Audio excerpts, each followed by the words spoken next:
السلام علیکم ناظرین، اس قسط کے آغاز میں گلدارو اور بانسی یہ سب منظر دیکھ کر بہت حیران پریشان ہو جاتے ہیں اور پھر وہ اپنے گھوڑوں سے نیچے اتر آتے ہیں۔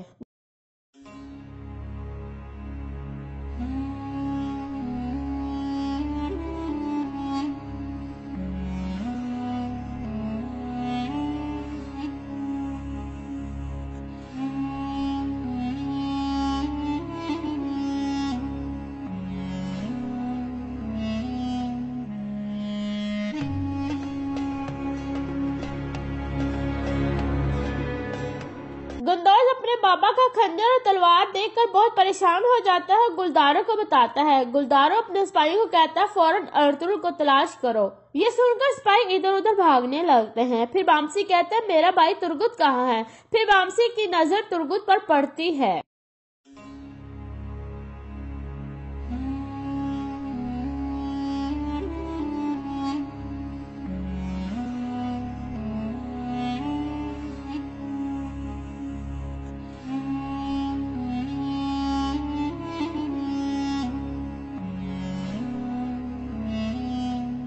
بامسی ترگت کو چیک کرتا ہے تو گلدارو کو بتاتا ہے کہ ترگت زندہ ہے۔ اتنے میں ترگت اپنی آنکھیں کھول لیتا ہے۔ گلدارو پھر ترگت سے پوچھتا ہے یہ سب کچھ کس نے کیا؟